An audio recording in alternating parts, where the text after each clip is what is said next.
Hi అండి, ఎలా ఉన్నారు? అందరూ బాగున్నారా? అందరూ కూడా వినాయక చవితి ఫెస్టివల్ చాలా బాగా జరుపుకుంటారని అయితే నేను అనుకుంటున్నాను. ఇంక ఇదైతే సాటర్డే మార్నింగ్ లాగా అనమాట. సాటర్డే మార్నింగ్ ఏంటంటే బ్రేక్ఫాస్ట్ అనేది పూరి కర్రీ చేద్దామని చెప్పేసి అయితే స్టార్ట్ చేశానండి. ఫస్ట్లో అయితే ఆలు అనేది పెట్టేశాను కుక్కర్లో. ఇక్కడ పూరి కర్రీకి అయితే ఆనియన్స్, చిల్లీస్, అల్లము అవన్నీ కూడా కట్ చేసుకుంటున్నాను అనమాట. కొత్తిమీర అన్నీ కూడా. ఇంక ఇవాళ ఏంటంటే స్కూల్ వచ్చేసి ఒక 11 వరకు మాత్రమే ఉంటుంది అని చెప్పేసి అయితే మెసేజ్ వచ్చిందనమాట స్కూల్ నుంచి. అంటే వినాయకుడి నిమజ్జనం ఉంది కదా ఇవాళ. ఇంకా అందుకోసం అయితే మళ్ళీ 2:30కి అలాగా మందిర్కి అయితే వెళ్ళేది ఉంటుందండి. ఇంకా అందుకని చెప్పేసి 11 అయితే స్కూల్ అని చెప్పేసి అన్నారు. ఇంకా అందుకోసం అయితే లంచ్ అయితే ప్రిపేర్ చేయలేదన్నమాట. ఓన్లీ బ్రేక్ఫాస్ట్ అయితే ప్రిపేర్ చేసేస్తున్నాను. ఇక్కడ పూరి కర్రీకి మొత్తం అన్నీ కట్ చేసుకొని ఇంకా తర్వాత శనగపిండి అయితే ఒక 2 స్పూన్స్ తీసేసుకొని ఇలాగైతే లంప్స్ లేకుండా బాగా మిక్స్ చేసుకోవాలి. ఇంకా తర్వాత అయితే స్టవ్ ఆన్ చేసేసి ఒక గిన్నె అనేది పెట్టుకొని అందులో ఒక 2 టేబుల్ స్పూన్స్ ఆయిల్ అనేది వేసుకొని అందులోకి ఉద్దిపప్పు, శనగపప్పు, ఆవాలు, జీలకర్ర అన్నీ వేసి బాగా వేయించుకోవాలి.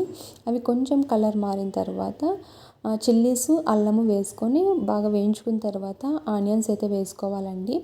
ఆనియన్స్ అనేది మనకి ఇక్కడ పూర్తిగా వేగాల్సిన అవసరం లేదు.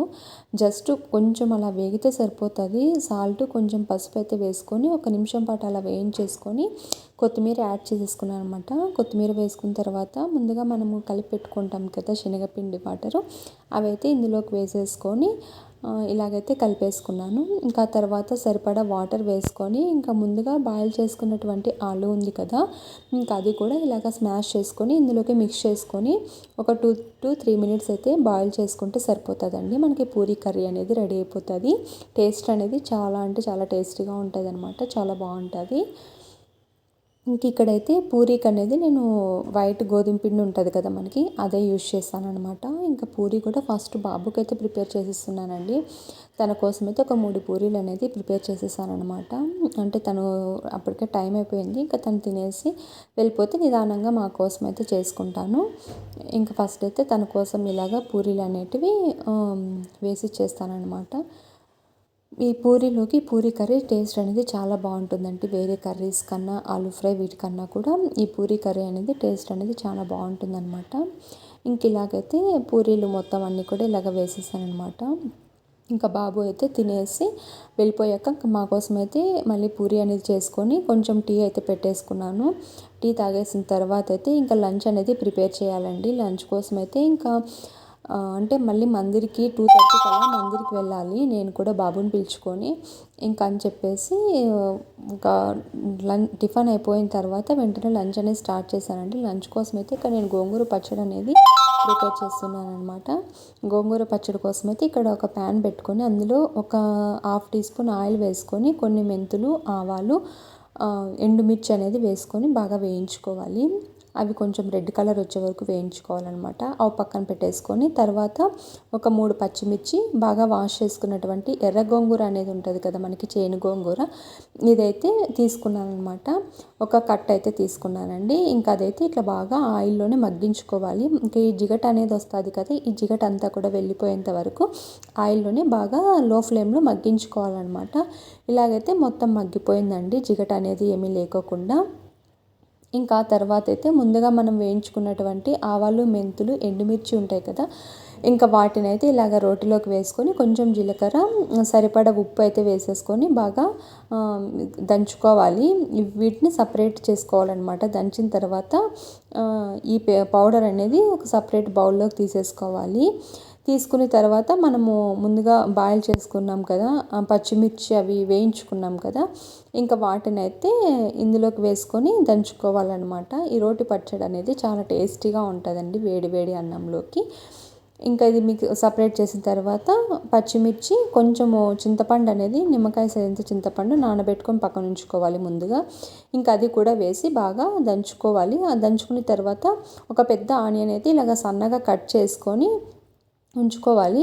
ఇంకా ఆ తర్వాత వాటిని కూడా ఇలాగా రోట్లోకి వేసి కచ్చా పచ్చగా దంచుకోవాలండి. పూర్తిగా లేకుండా కచ్చా పచ్చగా దంచుకుంటే టేస్ట్ అనేది బాగుంటుంది, మధ్యలో మనకి అలా తగులుతూ ఉంటే.